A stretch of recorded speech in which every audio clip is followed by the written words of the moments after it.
Discover your Daraj. Presenting Love Uber Eats, a platform to donate essential items to those in need.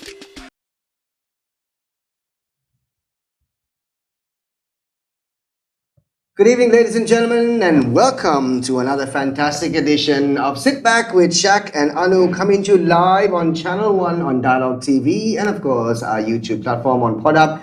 As always, bringing some fantastic guests on the show like we have for the last 60-odd shows now. When you say it like that, that seems like a lifetime. It does, actually. It's a fair amount of shows we've done, and fair amount of fantastic individuals that have actually come into our studio and had some good conversations with us, as a matter of fact. Absolutely, and today promises to be an exhilarating conversation, no less, and we will soon get into that. But as always, we do have a poll that we ask at the beginning of the show, which is actually very in keeping with the subject matter at hand. So today is no different. So let's get into that right away, right after these messages from our sponsors. Welcome to the universe of Daraj, where you explore and discover whatever you want, whatever you need. All you can imagine is on your feet. When miles are abridged, happiness is unlocked.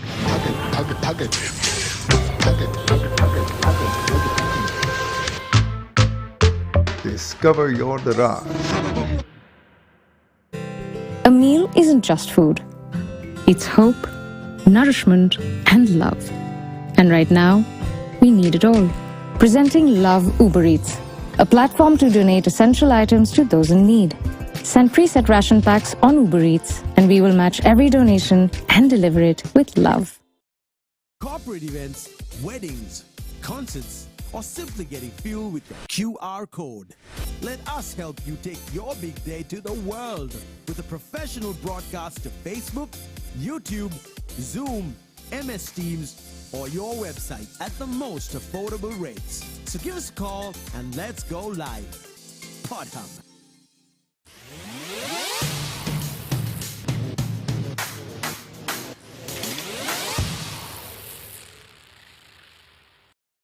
Right, we are back, and without further ado, this is your poll question for today. Something that a lot of people right now are talking about. So, should the PTA, that's the Prevention of Terrorism Act, be amended or repealed entirely? Yes or no answers only, and please WhatsApp your answers to our hotline number, that's 077-669-1590. And just before the end of the show, we will tell you the responses as they stand, with no adulteration on our part. Yeah. And our guests too can answer at that point. Before that, we'll get into the lengthy part of the conversation. And of course, remember that you can ask all your questions also on this same number. Please WhatsApp your questions to 077-669-1590 throughout the show. And of course, there's a filtration process in place just to weed out the unnecessary questions. But all the tough questions definitely will be asked. Right, let's dive straight into the conversation. And of course, we have TNA Parliamentarian Shanakiyan Rasamanickam in the studio. Now, first question is, of course, I think we asked this off air. Is it Shanakiyan or Shanakiyan? Well, thanks for having me on the show. I've been dodging both of you for It's an absolute pleasure to finally have you here. 3 months. all in good times. Yeah, I'm glad to be here with you today. Well, it's a very long story. So my parents actually named me Shanakiyan. Right. But my parents actually moved to Colombo just 2 weeks before I was born. Okay. In 1990. The war was getting pretty intense. Right. And you see, it's not just the Sinhala people who were affected. Yeah, of course. There were Tamils. I mean, when I say Tamils were also affected by the war in the north and the east.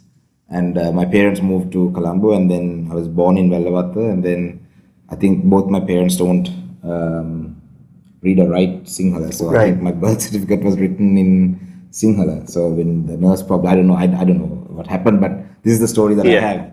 When they asked what my name was, they said Shanakiyan, but it was written as Shanakiya. Never bothered to fix my birth certificate. Just went as. I don't really worry about But the birth certificate, I mean, people can call me anything. That's nice. As long as you know who you are, right? Yeah, because I was wondering, because certain stuff online had Shanakiyan and certain stuff had Shanakiyan. Anyway, now since we've actually cleared that out, diving straight into the conversation, of course, you're talking about, straight up, we're talking about the Prevention of Terrorism Act. Now, it actually has been in existence for decades. 1979. Yeah, and as a matter of fact, it has had widespread condemnation right throughout.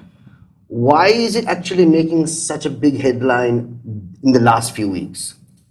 Well, I think you guys have started a poll, so I better win my case. About, my position is that PTA should be repealed. Okay. There is no amendment that can be done.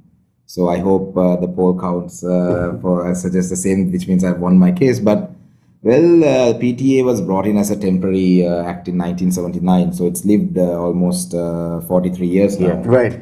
And since the PTA was introduced, PTA has been used against all communities in Sri Lanka. Yeah. During the 30 odd years of the war, it was being used against the Tamil youth. Yeah.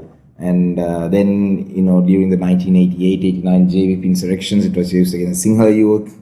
And then in 2019, it was used against the Muslims also during the Easter Sunday attacks. Right. But I think it's actually, since I got elected to Parliament in August 2020, I've been speaking about what a draconian law this is and why it should be repealed. Because I'll give you an instance. There's this young boy, he's my age, at the time he was 29, and he had finished school, gone to a government university, been one of those... Studious. No, I would say like those graduates who protest Right, of course. for jobs, and finally got his appointment in 2020. And he had shared something on Facebook, and the police thought that, or rather the TID, the Terrorist Investigation Department, thought that was, something to do with terrorism. I mean, it was just some post about his brother who got killed in the war. And he was arrested by this law just for and the only thing that they had against him was a post that he had put on Facebook. Right. So this is just one instance. There are many cases across the north and east and in Colombo and even in the state sector where arrests were made based on Facebook posts. Right. So I've been very vocal about why PTA should be repealed. But a direct answer to your question is that the PTA, I warned that this will happen in February 2022, that the country's economy was in dire straits at the time and that the people are going to take to the streets. And when the people take to the streets, that the government will use this same law to silence these protesters or to prosecute these protesters or to oppress these protests, and which is precisely what happened. Yeah. Now, if you look at Vasantha Mudalige is the convener of the IUSF, Yeah. then Reverend Venerable Sri Dhamma, these individuals have been arrested under the PTA and now being held in, they've got detention orders against them. I think it's been 50 days now. Correct. But And they can technically be held for 18 months. well, they can actually be held for longer than that. They can be held Yeah. for decades. Yes, So there actually, some are being held for 15, 16 years, right? Well, there are some Tamil political prisoners who have been held under the Prevention of Terrorism Act Yeah. for more than 20 plus years. Yeah. Some even have died inside prison. And we even offered, some of them actually spoke to us and said, if there's anything that you can do for us, don't waste any more money on trying to argue our case in the court. Just give that money to my family because, what am I going to do when I come out now? I've been in jail for 25 years. So, Right. Yeah. But now all Sri Lankans are far more aware of how bad this law is because everybody knows that Vasantha Mudalige is not a terrorist. Yeah. Right. See? And which is why I think it's so bad. We can get into details if you want, but it just needs to be repealed because the government tried to bring in amendments a few months ago. And they're still able to detain someone for almost 50 days without actually, doing anything related to terrorism. They have nothing against these guys. So which is why this PTA definitely should be repealed and no amendments would work. So now the entire country is sensitive to absolutely. what this PTA actually is about. But I don't know if I'm taking too much of time for this No, question. not at all. No. But some people, when I did this campaign asking to repeal the PTA across the island, there are some people, especially deep down south, the first thing they asked was, like you need a law to deal with terrorism. But then when I put the question back to them saying, okay, in 2019 when the Easter Sunday attacks happened, this law was still in existence. Why could they not stop the Easter Sunday attacks? Yeah. Okay, fine. Let's say they say, oh no, that's a failure on the state apparatus. It was a mistake that was done by Maithripala Sirisena's poor marshalling of his defense ministry.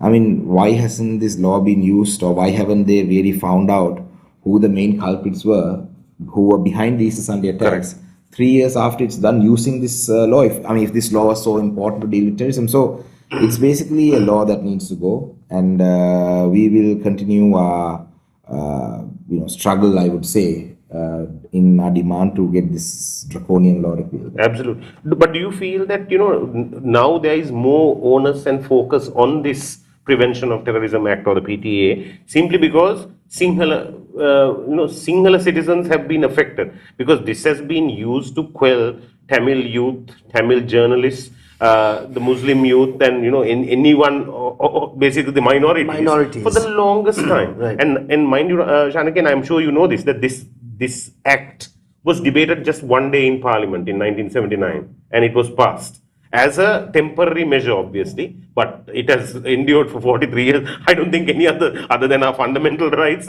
nothing else has endured this long. Yeah, I mean, there have been many guarantees that have been given about this PTA being repealed. Yeah, I think our Prime Minister, the President now, the then Prime Minister, also had made promises about the PTA being repealed in Brussels a few years ago, when he was the Good Governance government. And thereafter, I think assurances were given to many Western countries that the PTA will not be used till it's repealed. That it's there, but that they need consensus. But I mean, see, this is a problem with this country. PTA or anything for that matter.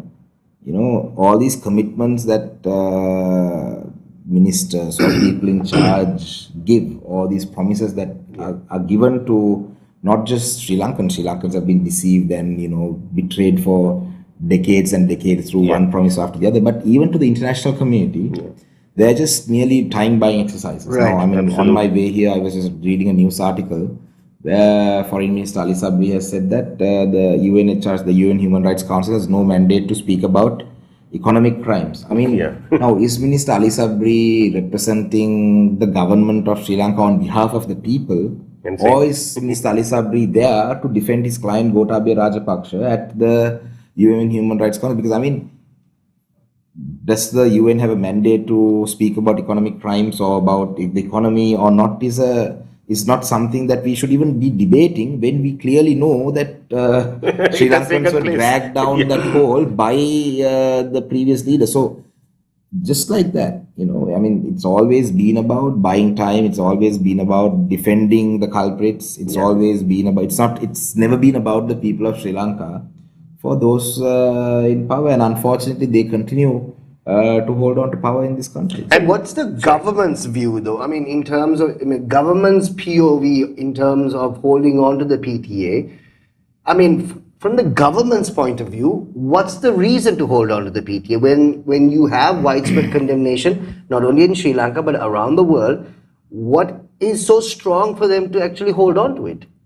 Well, this is the piece of legislation that they can use to oppress whoever they want to oppress, to suppress dissent,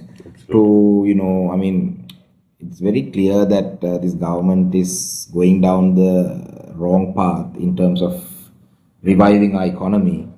I said in Parliament a couple of days ago as well, Sri Lanka is trying to, earn, it's almost like, you earn $1 or $2 here when we have a debt of 51 billion.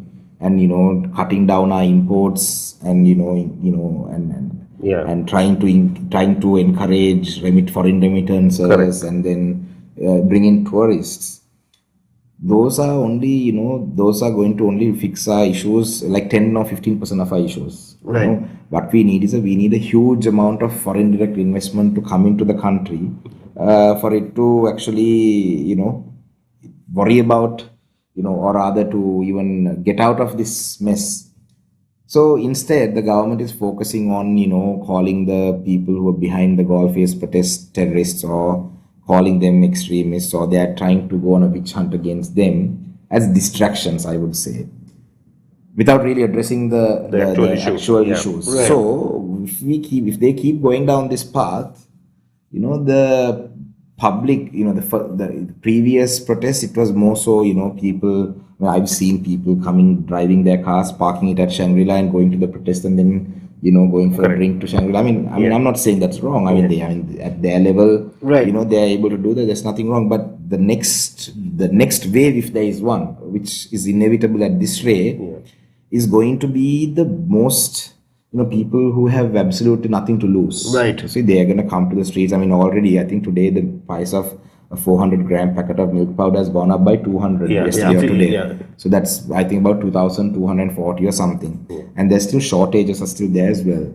So when it comes to a point where, most people have stopped drinking milk tea in the rural Sri Lanka. But when it comes to a point where, they have to actually watch their kids, starve or, go from 2 meals to 1 meal, there's going to be a massive wave of protests that I fear will break out across the country, which is why I think the government is now trying to prepare the minds of the people, saying that these. I mean, if you look at government ministers, rather Sri Lanka Podujana Peramuna ministers or some of the Rajapakshas, pointing out individuals or groups and calling them terrorists, it's to create the boogeyman. Right. Yeah. So Sri Lanka is used to the concept of boogeymans.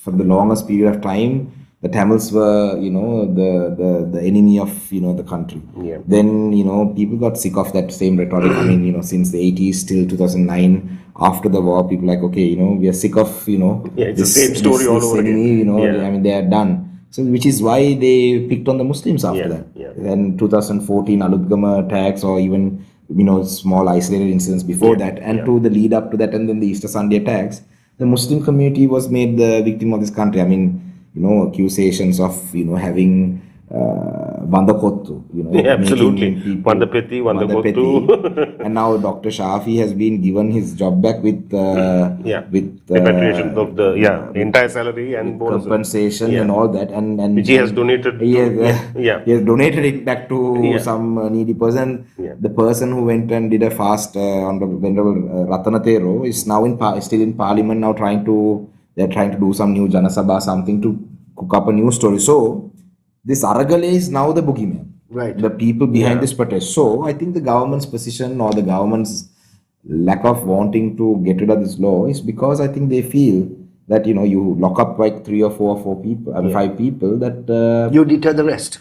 Yeah, fear psychosis. That's intimidation. Intimidation tactic, of course. But I just want to know how. Now they make all of these promises to the international community. GSP Plus was given on the promise that that the PTA, especially the PTA, will be repealed, and so many Brussels, so many other issues. The European Union right now, the UNHRC. One of the main things that they are asking for is the repeal of this very, very draconian law, which actually doesn't even have clearly defined boundaries about anything really.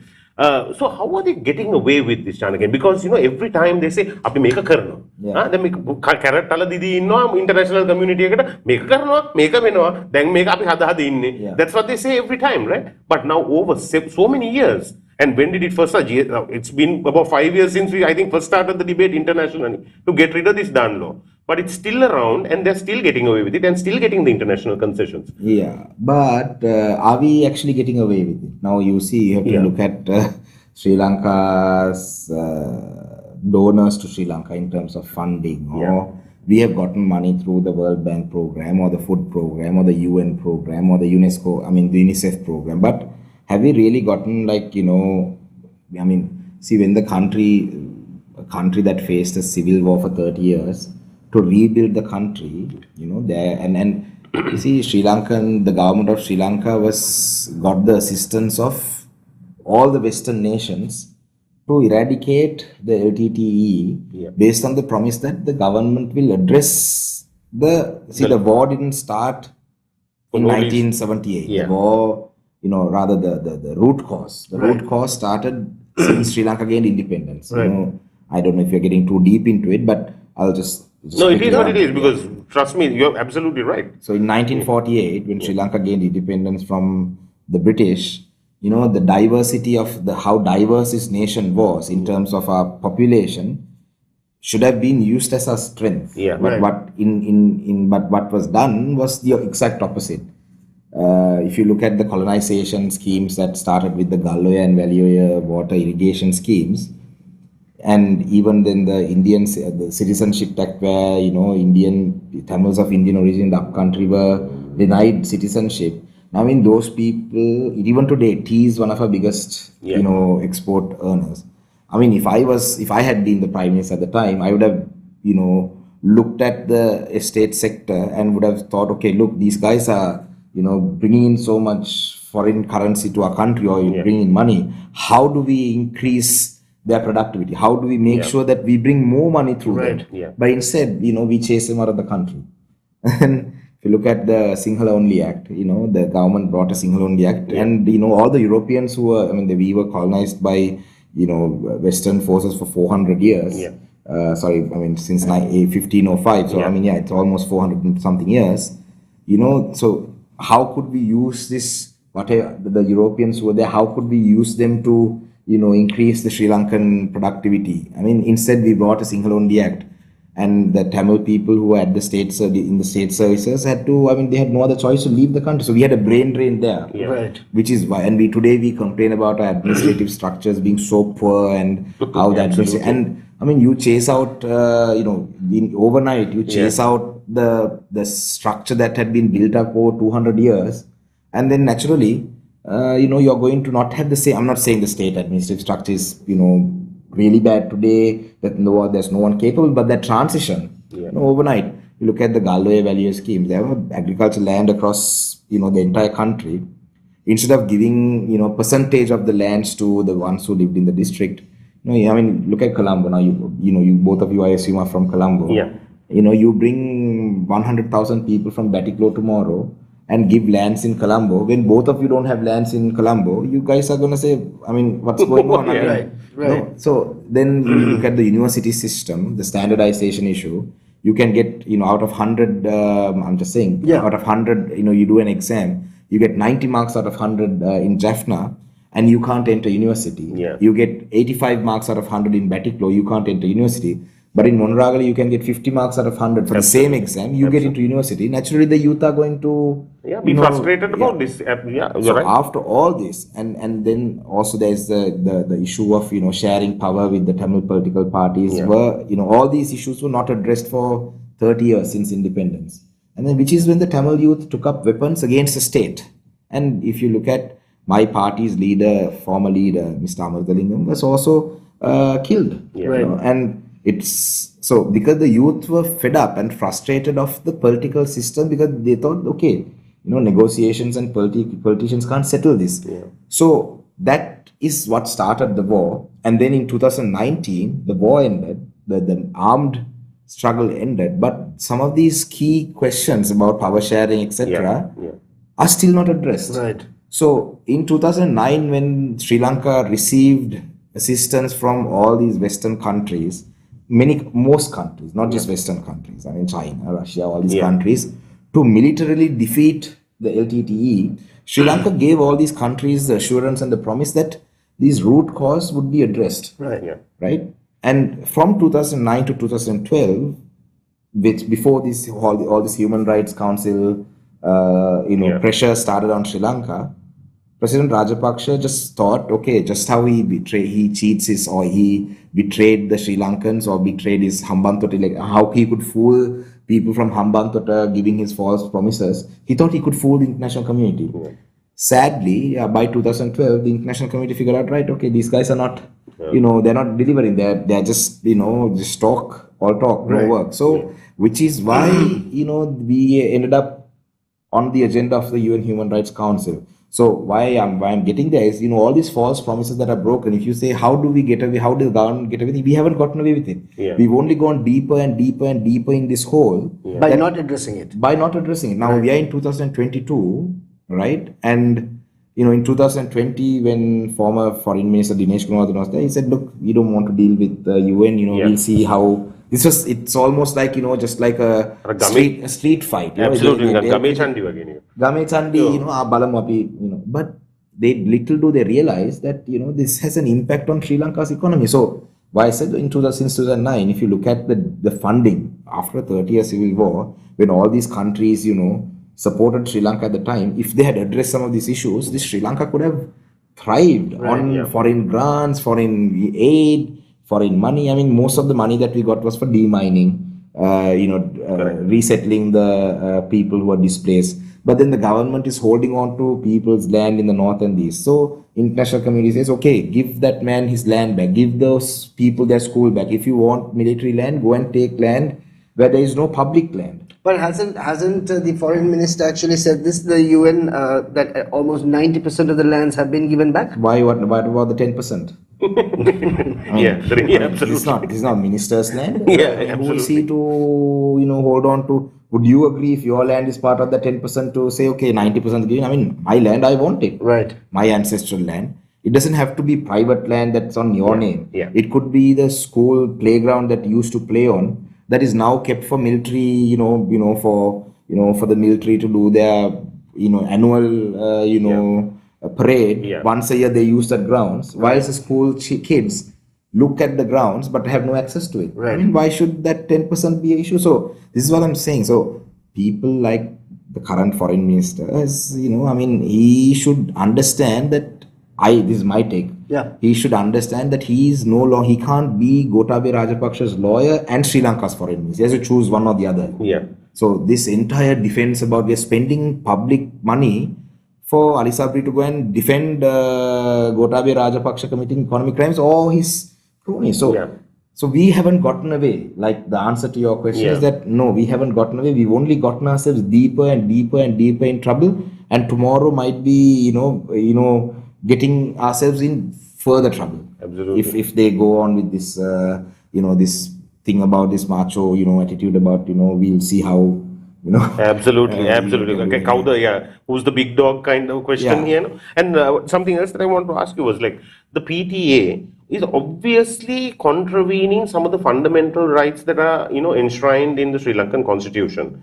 So why isn't there a legal argument that can't be made to repeal this? Because it is obvious, if it's obviously in contravention of let's say the 4 or 5 main articles, I mean obviously it can't be law. I am not a lawyer by profession, so I can't speak about the legal side of it. Yeah. But just being a common man with so many, talented, capable lawyers, if there was something that could have been done, through the legal system, I'm sure it would have been done by now. Right. So even my party, Mrs. Sumandran, the President's Council, is challenged so many things in court, including the constitutional coup in 2018, and made sure that the judiciary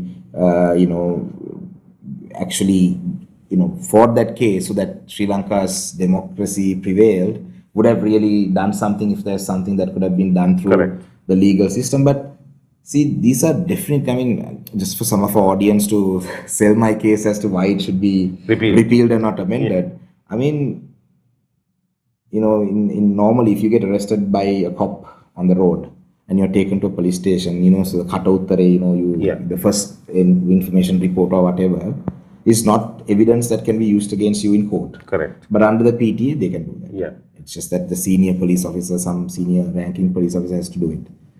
Now, if you have done some, like an offense, and the police take you to court, the magistrate is able to give you, release you on bail. Right. But under the PTA, if you're arrested, you can't do that. It's non-bailable. Bail can be only obtained if you get the consent of the Attorney General's Department. Correct. And you don't even have to be presented to a court for 18 months. For 18 months. Yeah. And, mind you, Pillan was one of the people who were given bail under the PTA. There are so many youth, now Asantha Mudalige is in jail for, supposedly being a terrorist, protesting against the state. And Pillan was given bail. Pillan was, who Pillan is. Yes, of course. So, that's how bad it is. Now there's there's no bail, and then people can be held,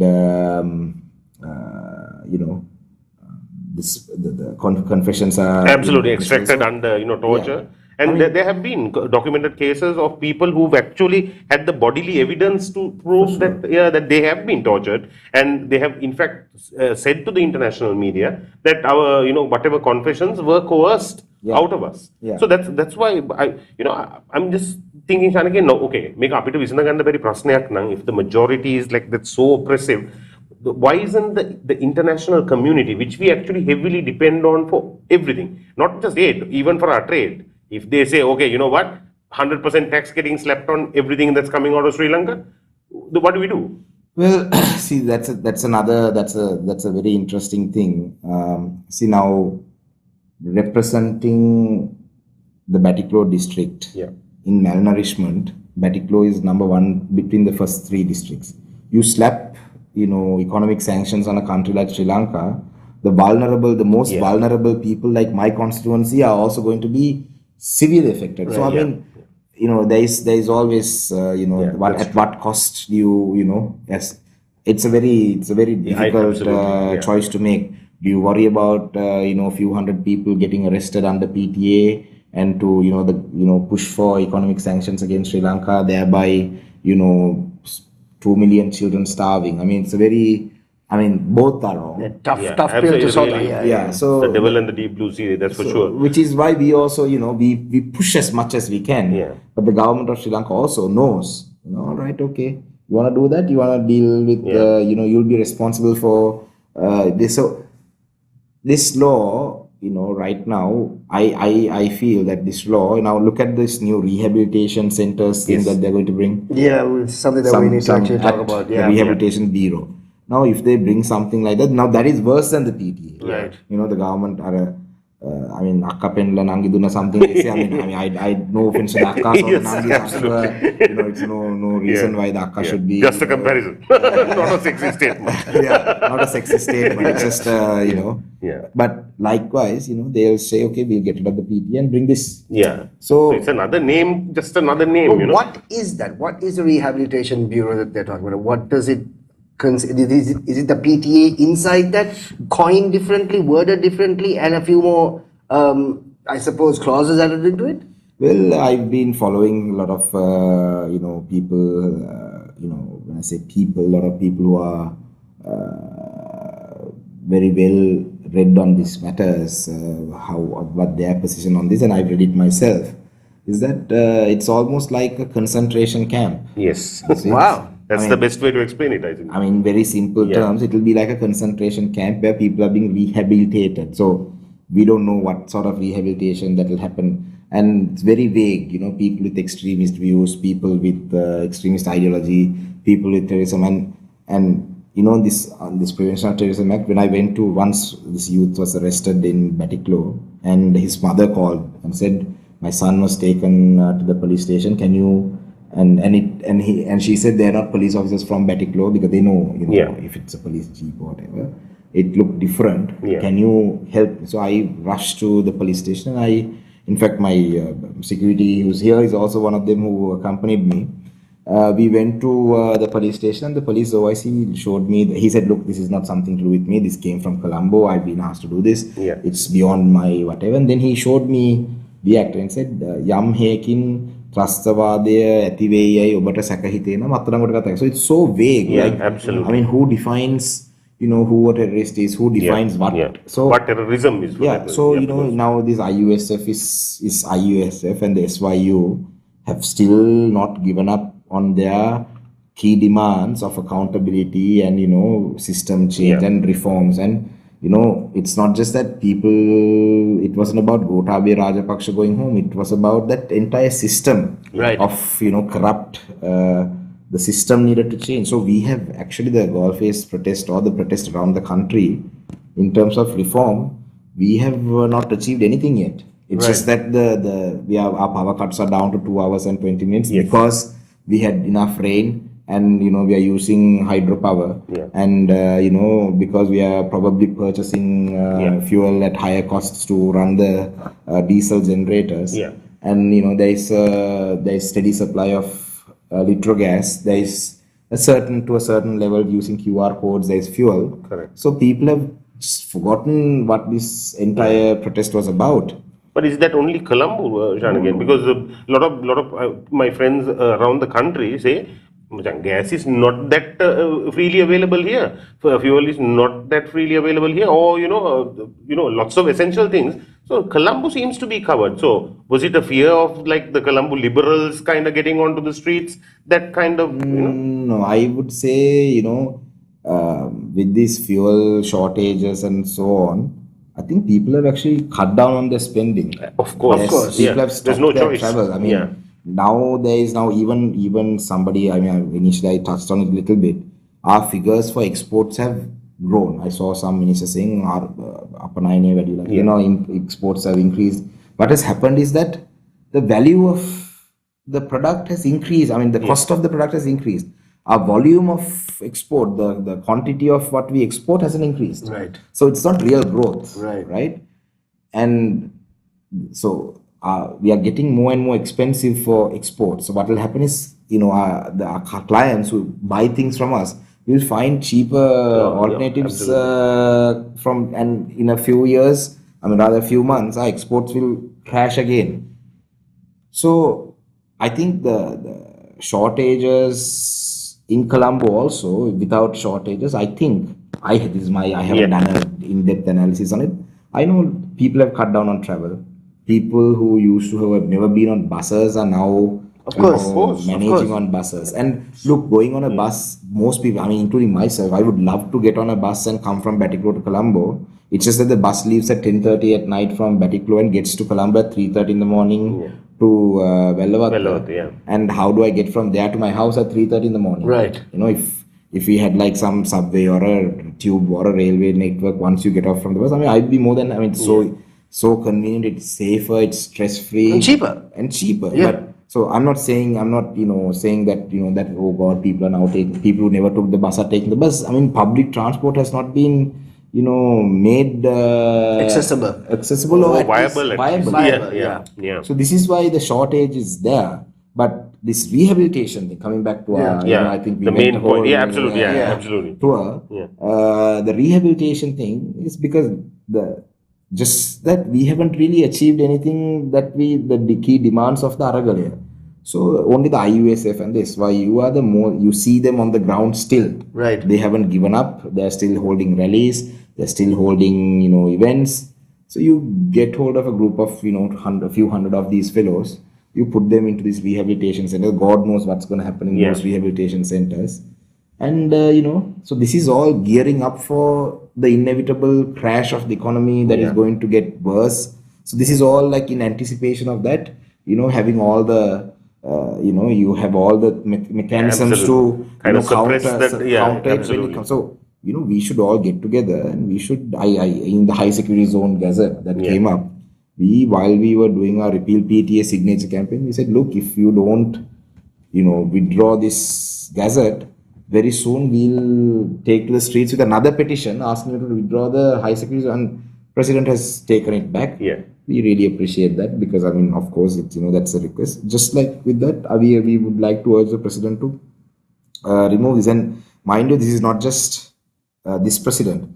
A similar act was to be brought in March 2021. Right. That during Gotabaya Rajapaksa's time. So this is not something, this is all not something that just happened overnight. This is all intimidation to oppress and, and these are not this is not going to be music to the ears of the international community either. Correct. So as Sri Lankans, not because of what the president wants or the government wants, but because of just to secure our future, we need the international community on our side to have come out of this. Especially because we are in deeper and deeper in the hole, like you suggested. But Shanakiyan, honestly, this actually popping up a couple of times. Absolutely. So this is Anura Ranavira from Homagam who asked this question, but it's actually a statement, really. Absolutely, it was little stepping away from what we're going to talk about, especially the PTA. That's why I didn't get into it. Right. I think we can get into it in a little later. Because I want to see whether, Shanakiyan, do you honestly believe that that the PTA will actually be repealed? There have been countless demands, attempts, and especially from the minority communities. Now it has turned against the majority community too. But do you honestly see that? Because this kind of draconian law, especially I like to call this like the tin pot political apparatus. Because it's pretty reminiscent of how African, or banana republics have been run. Because this kind of draconian law keeps people in check. Do you ever think that it will, go away? Yes, I think it will, because I think this campaign that we have started demanding for the repeal of the PTA, I have said that the signature campaign has ended. Yeah. Right? We have collected signatures. We're planning to do a lot of things with the signature. I mean, a lot of people say, okay, you guys are correcting these signatures. What are you going to do with Exactly. it? A lot of people ask this. What next? Yeah, I mean, look, it's not about the number of signatures. See, we still haven't even counted the number of signatures because we've got so many. If somebody tells me, or say, okay, Shanakiyan, look, if you get 10 million signatures, I will repeal it.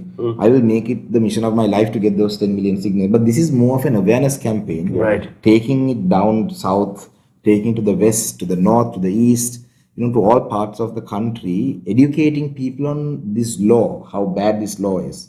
If I had maybe started this campaign, say, Mr. Sumandiran was the brain, he was the brain behind initiating this campaign.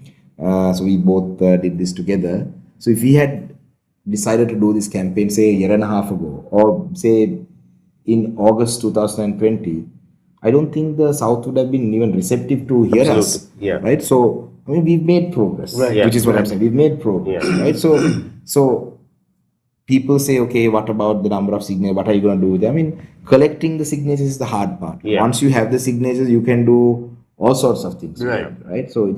So PTA's signature campaign has, I wouldn't say ended, it has been initiated in all 25 districts. Now in some districts, civil societies and all are taking it to their villages, taking it to their fisheries organizations, farmers organizations. On their own. And see, in our signature campaigns, if you see 100 people, we made sure, we didn't want 5,000 common people, just to come and sign. We made sure that out of the 100 people, at least, good majority of them were influential people within those districts who would take this message then to another few thousand people. Yeah. Right. Because, for us, we just said, okay, look, this entire Sri Lanka style politics, spoken to the MP of the district and said, okay, look, why don't you bring 500 of your supporters?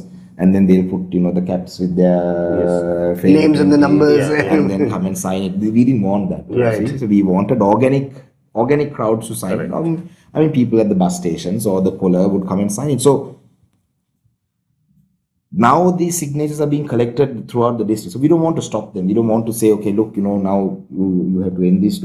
Even after we actually collect the signatures, if people are going to collect signatures across the country, we are happy for that to happen because it will be educating more and more people. Absolutely. Right. So even though the PTA repeal signature campaign may end at some point, the demand for the PTAs to be repealed will not stop till it's repealed. Yeah. Which is why I say yes, it will happen because we will keep taking this forward, and the government will have to at some point listen. Yeah, absolutely. And if they don't, we'll keep our voices heard. Keep voicing it out till they hear us. Absolutely. I think we had a couple of questions that actually popped up. I think there was one about the Aragalaya, which I briefly saw. I think if you can add that back up on the screen right now. I think our producer may be too fast on the board. It was actually up and talking to Shanakiyan about the PTA, and of course, since we touched on the Aragalaya also, let me see if we can actually pull that up. I think I have it on. Here we are. So Shanti asked this question. Looking back at the Aragalaya and the aftermath of the 9th of July, in your opinion, should what happened, running over President's house, PM's office, President's office, etc., it's not Shanti, it's Draveen. Yeah. Should what happen? Should it have happened? Yeah. So on the 7th or 8th of March, Honorable Sumandiran and myself, we went and saw the speaker and said, look, things are getting nasty. These guys have been protesting for almost 50 days now. I'm talking about May. Yeah. This is before the May 9th violence. I'll get to the direct answer. And we went and saw him on the 7th, I think, or the 8th or 6th or 7th. I think we went and told him, sir, look, they are around the presidential secretariat. They're around the president's house. I mean, they're almost close to the president's house. They're outside the prime minister's office. The only building that they're not outside is parliament. You see, even for protesters, for anybody, I mean, you want to be heard. Every action has a reaction. Right. And if there is no reaction to your action, people will keep pushing. I don't approve of the violence at all. I mean, I say this, I've said this on media. People can go and see what I've said, because I represent a community that was heavily affected by all forms of violence. Yeah. Sexual violence, physical violence, military violence, you name it. Right. So, and we see our people still struggling to come out of, that violence that they had to face. Psychological effect. Of course, I mean, There's there a lot are of trauma for sure. the trauma, and we face people who, I mean, that's my everyday bread and butter, because I meet people from my district who, who still haven't recovered. Right. So we said, look, we don't condone, we don't approve of this violence. So no violence, please stay away from violence. But the government was just, kept pushing. And then even on the 9th of May is the date, I think. Correct me if I'm wrong. Yeah. Peaceful protesters who were just at Golface just carrying on with their protests as usual. You saw goons who are now state ministers storming up to Golface and beating these people up with sticks, poles, and whatnot. Yeah. The police just, watching, and, hugging state ministers and walking towards that. I mean, you do that and you expect the country to not react. Yeah. You see, and so this we went and told the speaker that as people are getting agitated over and over again, and the intensity is getting higher and higher. You shouldn't let this get to that point. But no, if that happens, we'll do that. This was the sentiment amongst most of the ministers and the government people. So then people were pushed there, just like how I said. The Tamil youth were pushed to take up arms because their democratic ways of their satyagrahas for 30 years they did that weren't heard. These guys also had to, and then during there was no specific individuals commanding the Aragalaya. There was no people giving orders as to do this. It was a natural organic protest. You can't control what happens if there's one group or one person or one specific organization. Then you can say, okay, look, you shouldn't have done that. This is a people struggle. So state properties, all that shouldn't have been, people shouldn't have broken into it or whatever. But if you look at the damages that were done, they now say that president's beer mug was stolen, we have to arrest him. They were arrested.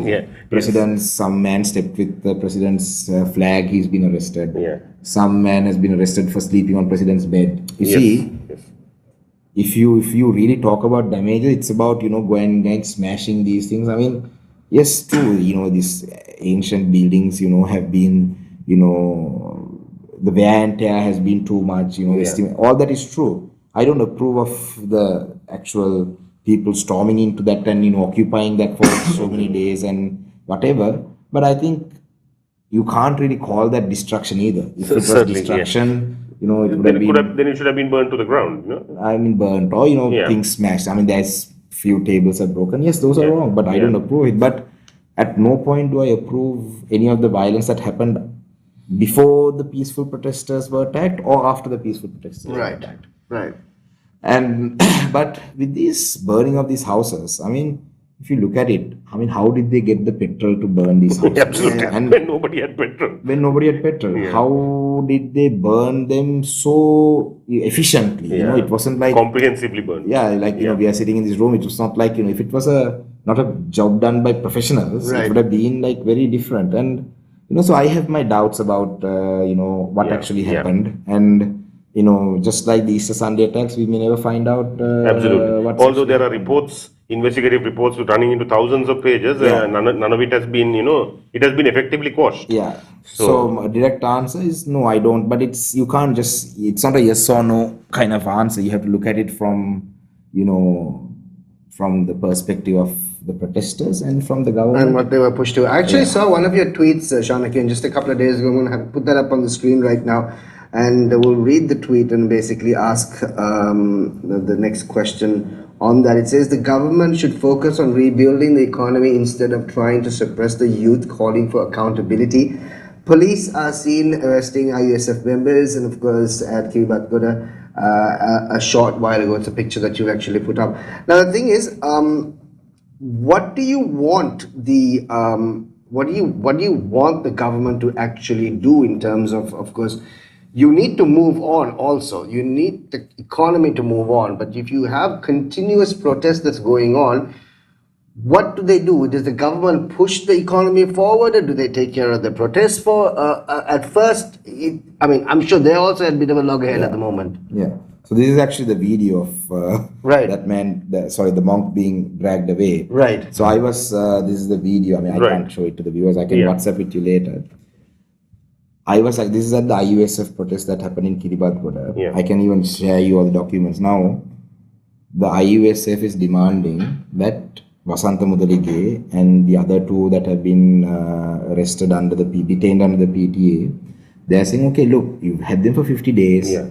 Tell us what you have against them, or produce them in court. We are not going to let you to indefinitely keep them inside, right? So what they want to do is they want to, create an awareness about what's actually going on, because a lot of people are clueless as to why Vasantha Mudalige is still kept behind bars, because the government, the state-sponsored media networks and the state media arm is far more powerful than Inter-University Student Federation's media arm. Yes. You see, the government has 250 members, saying no, this is wrong. So they also need to make sure that their voices are heard. So these IUSF, the union actually got police permission to hold a rally at the Torana grounds from the Kalaniya Pradeshiya Sabha on the 28th of September, got sound permissions, got all the approvals, paid the money. And on the 3rd of October, the rally was supposed to be on the 4th. On the 3rd of October, the Pradeshiya Sabha has cancelled the permission. Right. So now these guys have planned a rally. They have announced that. Naturally, people are going to come to that site, and there's no permission. So obviously, they are going to be on the road and protesting on the road, because they tried to get up.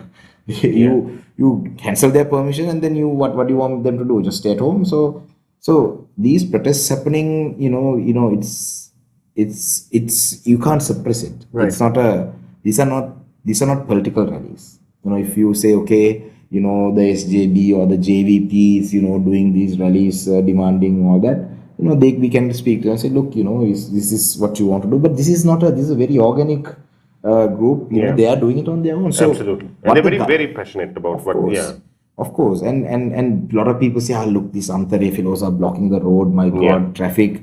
And these guys wouldn't have been on the road if the approval wasn't cancelled. Right. So Absolutely. you want it to be, so that is to make them be seen as the new boogeyman. Like I said, these guys are always there. But to what can be actually done is actually, go behind Ajit Niwad Cabral, who destroyed the dollar reserves that we had. Yeah. Go behind Gotabaya Rajapaksa, who is now safely arrived back in the country, who brought in the horrid agriculture policy and caused this food security. Go behind the likes of, I don't want to mention names, former cabinet ministers who have, amassed so much wealth, where, some of these fellows came to parliament first on bicycles. Yeah. Didn't even own a bicycle. Yeah. Go behind, some of these people who made, there's so many billionaires who have now, who are now in Sri Lanka, who, weren't billionaires before, or weren't rupee millionaires before 2005, before the Rajapaksa period. People have made so much money doing corrupt deals. Go behind these people. Bring back the stolen money was one of the key demands. Yeah. See, the thing is this, Shanakiyan, now obviously everybody is now, clearly we are talking about the fact that the politicians or X number of politicians or individuals have robbed the country. Face off, they clearly say no, they haven't. But where is the proof? Because if it's all hearsay, isn't it? Everyone's saying that you've robbed. Everyone's saying you've basically taken millions away. So if there is definite proof that is actually shown to them, so you did this, then the country is going to stand behind. Right now it's divided, isn't it? So Shaq, who should do it now? SLPP is in power. Yeah. Ranil Wickremesinghe, His Excellency the President, is now, he's the president. Right. The parliament majority is with the SLPP. Yeah. He only has another MP alongside him. So the Justice Minister is from the SLPP. Right now, Foreign Minister is going to the UN to say that no economic crimes were committed, when we clearly know Right. that that Sri Lanka's economy was destroyed single-handedly by Gotabaya Rajapaksa and his network. So who is to? I mean, how can I go and you allow for a comprehensive audit to happen. You get foreign experts to come in. You allow for a comprehensive audit to happen. Let's start with one department, one institution. Let's start with Sri Lankan Airlines. Let's start with the CEB. Let's start with CPC. But this is the thing. The political will needs to be there. But if President Ranil Wickremesinghe says, okay, look, the key demands of the Aragale was to bring the stolen money back. I'm going to appoint a forensic audit company to come and do the audit to find evidence. Tomorrow, President will lose Parliament, the control on Parliament. Absolutely. So, this is the problem. Yeah. You see, and for people also, show us the proof. We need to push for this to happen. Right. Now, why are we? I mean, I was looking at a proposal that I had done that I had submitted to a diplomatic mission 2 years ago about a small project that we wanted to do in the East. And today I wanted to have a look at that because I want to try and revive that project. On that project, I put 190 rupees per dollar. It's Right. Today I was sitting, my God, now it's almost 360 something. Right. Now, all of us have to, from the shoes you are wearing, from the phones that we use. Yeah. Now my phone's like, it's pretty old. Yeah. Right. And all of us signed the same. yeah. vote. So I was looking at buying a new phone, and I have to now pay double. Yeah. I mean, I don't earn in dollars, I earn in rupees. I don't steal. Yeah. So why should I have to now? I mean, this is my level. My phone is my problem. But but for somebody who's Sri Lanka's economy is based on imports. Yeah. So importing some, even say milk or some essential item that take for example biscuit. Now Kirimari is now I think 100 rupees. Right. So there are some kids. You can't. Yes, there are some kids who are used to having their Tikirimari at 4 p.m. with their tea, and now some mothers can't afford it. I mean, it's so terrible. True. Why should these mothers have to be the ones who have to deal with all these poor decisions when the people who actually are responsible for this crisis are lavishly living their best lives? I mean, how can we just sit and say, okay, How do you justify that? Yeah, but some of them claim to be malnourished. You saw that, right? I did. Well, I spoke about malnourishment and someone said, you don't look malnourished. So I said, I'm not talking about my constituency. No, but this is the problem we have with subsequent governments, right? I mean, Absolutely. you're looking at No, but it's a lovely crony, like it's like old boy network, isn't it? It is. Because you scratch my back, I'll scratch yours. Exactly. So For example, works very nicely. in 2015, when obviously this good governance, that came into power at that point, whatever the stolen money was still stolen at that point. Yeah. Right? And nothing happened then. Absolutely. So what It was just what a do we sham expect operation. anything to happen from this point onwards? Well, now, this is the thing. When the good governance government came into power in 2015, former President Maithripala Sirisena, he was brought in by the entire country. Right. The entire country rallied around him, all the parties. Yeah. Especially UMP made the sacrifice of, not even fielding a candidate. Parties like TNA got behind him. Yeah. Nobody got behind him for him to go and make a deal with Mahinda Rajapaksa to take over SLFP. Absolutely, yeah. Right? So, yes, historically, we have had so many opportunities that this country has missed. I mean, just after the war was the best time. Mahinda Rajapaksa, if he had told the nation, Mahinda Rajapaksa was Apache of the country at the time, if he had told the nation, look, I'm going to reset Sri Lanka, put it back on its course. Yeah. Even the most hardline Sinhala Buddhist nationalist person of that point of view would have said, okay, Mahinda Rajapaksa saying must be, it's probably right. Yeah, but that opportunity was missed. And then in 2015, again, the good governance government, I mean, it ended up becoming, Maithripala Sirisena, who came to abolish executive presidency, one-time PM and one-time president to get rid of these people. The same man he accused of wanting to see him buried 6 feet underground, Yes. he went and appointed him as a prime minister. So I don't blame the people also, but what do we do? I mean, we have to again as people, we have to again rally together to demand. So right now, I'm not saying go home Ranil. I'm not saying that. I mean, before Ranil Wickremesinghe became the president, I said go home Gota, go home Rajapaksa, go home Ranil. Yeah. But Parliament got together, and president has now been appointed. Now again we say go home Ranil. Yeah. So then it will be Honorable Dinesh Kumar as the prime minister will become the president. Then do we say also again say go home Dinesh? Right. So that's not something. I said this in Parliament and outside Parliament that we shouldn't be another Libya where there's no government is able to perform. You keep having government successive people changing in position, but nothing really happens. So what we should do is we should push for some of these things. Right? So we should, like the repeal of the PTA, like the resolving our power sharing problem. This Absolutely. This is one of the biggest problems. The evolution of now. That's actually what I was going to ask you next. Like, what are you? What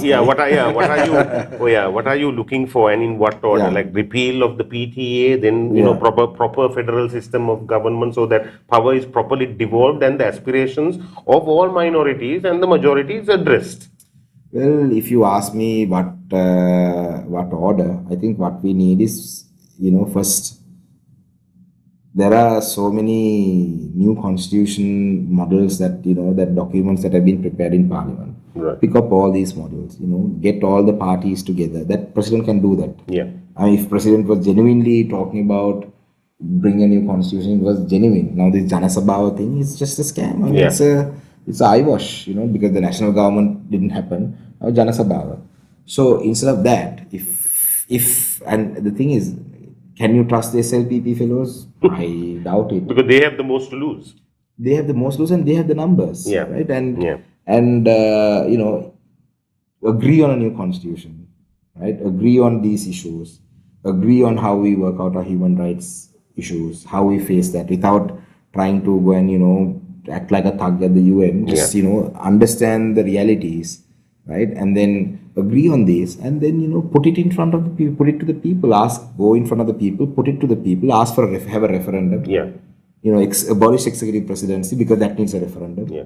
All this can be done within a period of 6 months. It's not impossible. Yeah, and if we want, and if somebody says puhin the world to salary, there are enough ways to get money. I mean, most of these things will happen in rupees, so you we are used to printing money. Anyway, even if our inflation goes up slightly a little bit more, from the milk powder being 1,250 to 1,252, I think people can manage those 2 rupees being higher at as long as they have a new system. So anyway, it's already officially 70%, inflation. So there is no order. I think all this needs to happen together. There is every opportunity that it can happen. Yeah.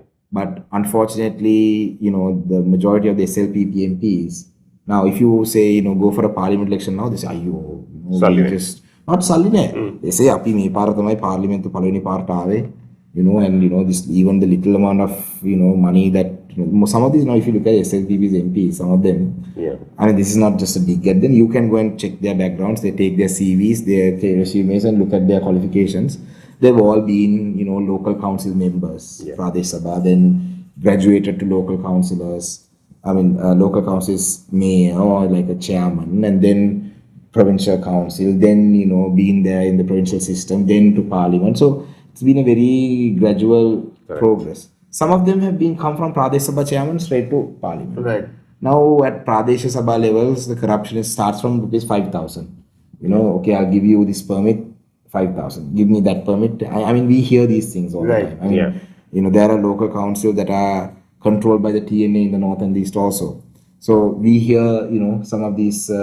We hear some of this corruption. I mean, at the council level, some of our councils come and say, look, this guy supposedly has taken 5,000, something like that, So, rupiah in rupiah, satya horkan karla, they bought a house, they built a house. Not all of them. I mean, I'm not, not generalizing. Not generalizing everybody, but, then they've bought a house and bought a car. Now, after May 9th, all that has been destroyed. Right. Right? And I don't approve of it again, because someone could say, look, Shanakiyan saying that was good because they stole. No, stolen money or not stolen money, you don't burn somebody's house. That's a no. Right. Yeah. So for these people, if they dissolve parliament now, there is absolutely no chance that they can come back. Right. Because electorally, their party leader now, I was doing this PTA repeal campaign. I was at the Hambantota Tangwal bus stand. I was at the Anuradhapura bus stand. I was with the people talking to public. No one came and said anything. You see, SLPPs doing their district level meetings at closed door meetings. Right. They're not able to go in front of the people still. Yeah. But they'll probably, if we let this let period it slide. drift, they'll make a comeback again with some new rhetoric about saying, Ranaviru or something. So if the SLPP's main, the main team have to have closed door meetings, you can imagine how bad it must be for the newcomers, because they've done nothing for their electorates. Right. They've ruined what was there, and now they're all down to zero. Their little their empire that they built. So they would not want to go for an election, right? Why would they? I mean. And we hear that, I saw on the paper that some minister has said that he had 1.3 billion worth of property that was damaged during the May 9th. Absolutely. Immediate audit. Audit the fellow. Where did he get his money from? How did you get 1.3 billion earning 250,000? I actually have that article because I actually took a photo and I spoke about this in Parliament also. 1.3 billion, where did you get the money from? What is your business? What is your what is your source of income? So which is why I'm saying most of these people will not agree to dissolving this Parliament. So which is why answer to your question is that when do these stop? It will never stop. And the economy will just because the protesters stop doesn't mean the economy is going to just boom. Right.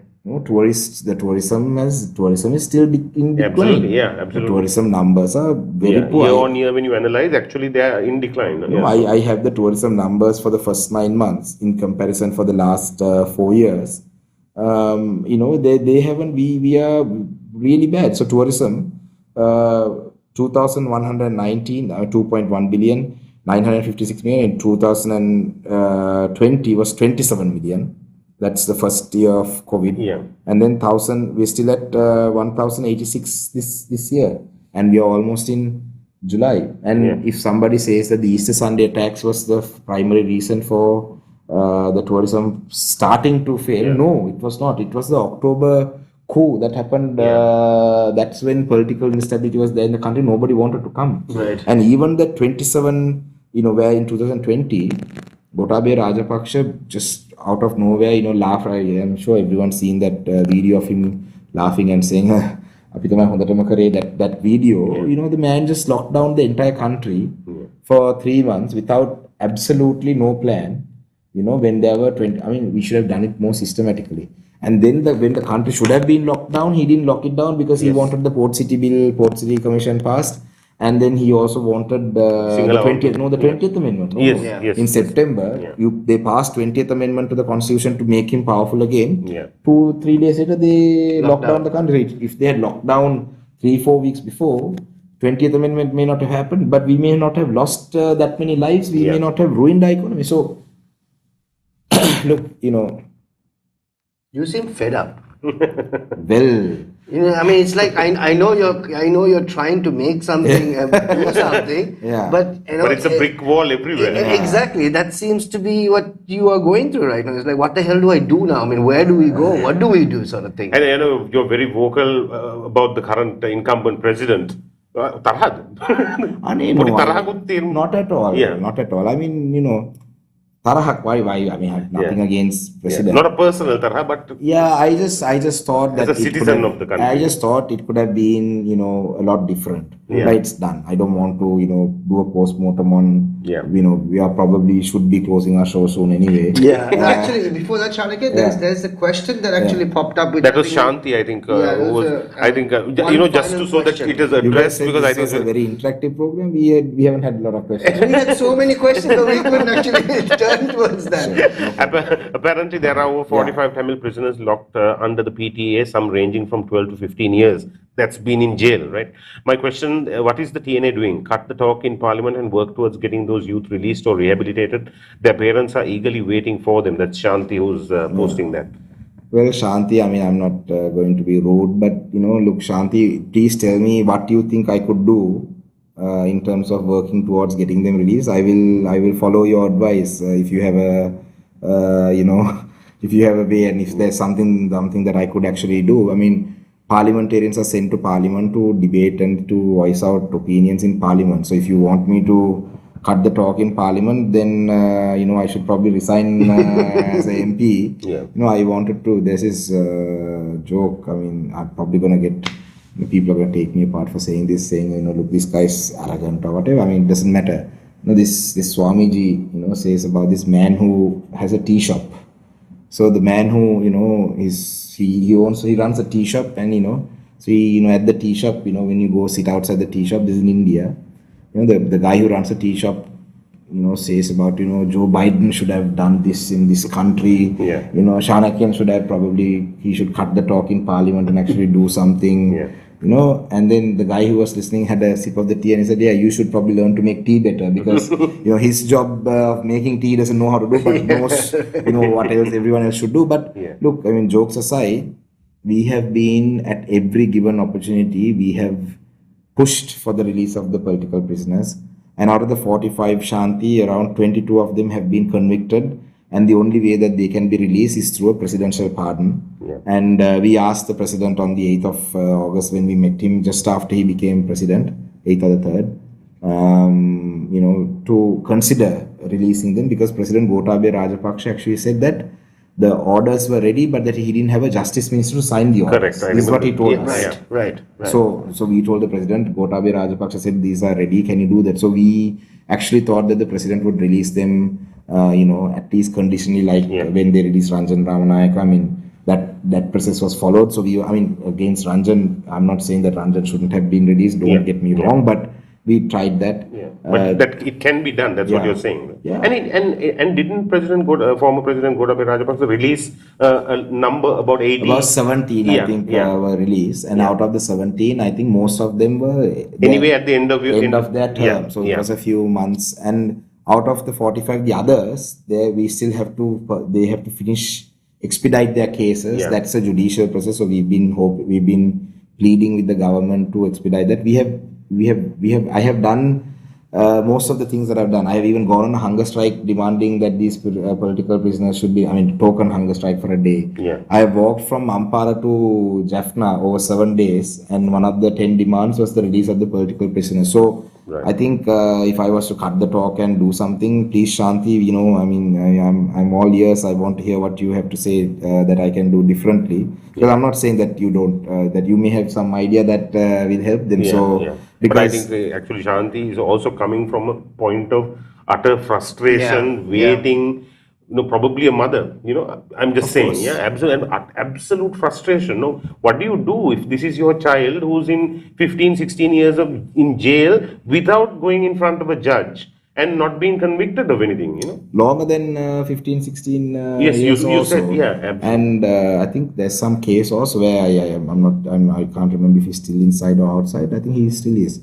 Is there, when you used to cross the northern, when you cross to the LTT controlled areas during the 2003-4 peace talks period, people were given a pass. That's that you get your ID and you get a pass saying, okay, like a visa, I remember. Not a visa, like a pass, they say. Yeah. So this man had been caught with one of those passes during that period of time and has been jailed since then, saying that was his LTT ID. And that has been proven in court that it was not. I think the case is still going on, so I can't really talk too much, I guess, because I'm not a lawyer anyway. Yeah. But what I'm saying is that's how flimsy. That's how vague or ridiculous. Right, ridiculous. And it's so broad-based. One of our guests before, and a very good friend of mine, Hejaz Hizbullah, who was also held under the PTA, Of course. So... on the subject of Hejaz, I think his case has been, pushed back again. I think the third time. Because there's no case. Yeah. So it's The Anaf from Mana, Yeah. the poet who wrote some Yes, poem. absolutely. I mean, poor boy. I mean, he came and he was brave enough to come. I mean, Hijaz also came and signed the petition to repeal the PTA and even spoke about it. Hijaz is a lawyer. Yeah. Anaf is just an innocent boy Absolutely. He's a poet. in Mana. Yeah. Even he was so brave. He said, look, I asked him when we did the signature camp in Mana, I said, look, we are coming there. Do you want to come? So they were about 20-30 kilometers away from where the signature campaign happened. And they traveled, they hired a van as a family. And all of them came and signed the petition. And they said, look, the father said, I don't want anybody else to go through what my family went through because of my son. So brave enough to come on sign. And what had that boy done? Nothing. Yeah, absolutely. And there are some youth from Batiklo still. I said one boy had put a like a little pahana, what's it called? Like a Matipahana. Matipahana, like a lamp. Yeah. And he was accused of commemorating LTD He heroes. was accused of he had put that lamp because it was Kartikeya Deepam. That's like the festival of lights. Right. Okay. So they put these Lamps all over, yeah. And this guy had put it on Facebook or something. He was arrested.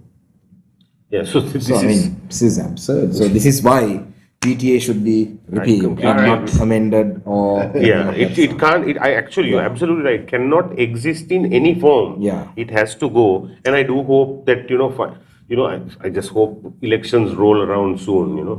So anyway, We're going to quickly get into the poll right now. Just before that, a few messages. We've actually overshot our time because we had so much to talk about. But we'll be back right after this. Welcome to the universe of the Raz, where you explore and discover whatever you want, whatever you need. All you can imagine is on your feet. When miles are abridged, happiness is unlocked.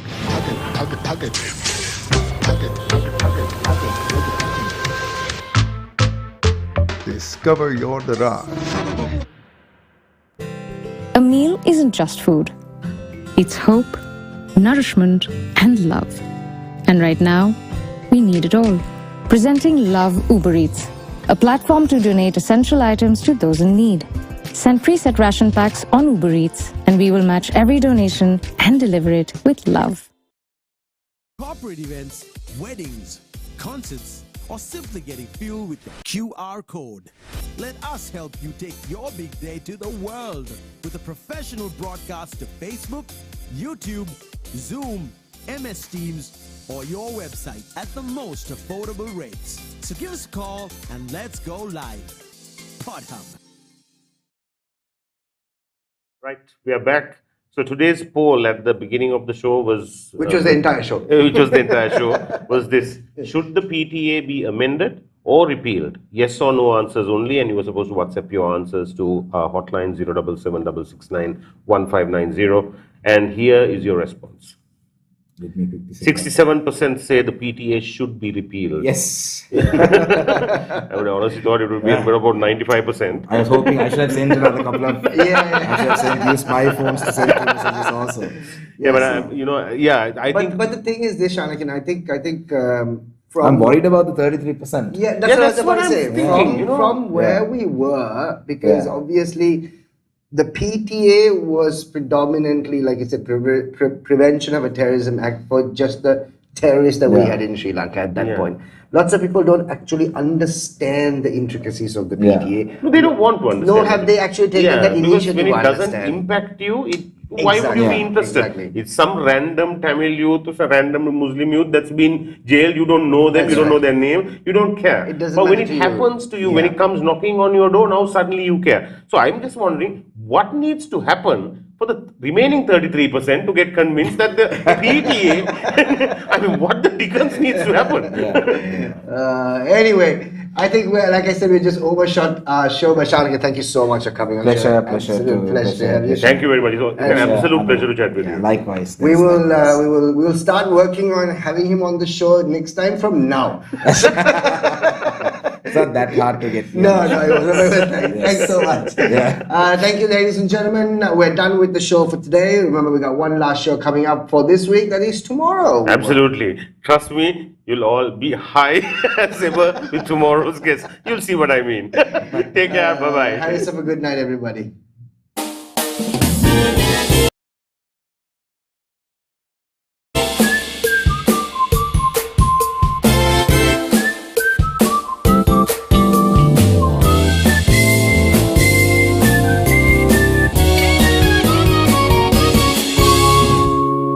Powered by Discover your Daraz. Presenting Love Uber Eats, a platform to donate essential items to those in need.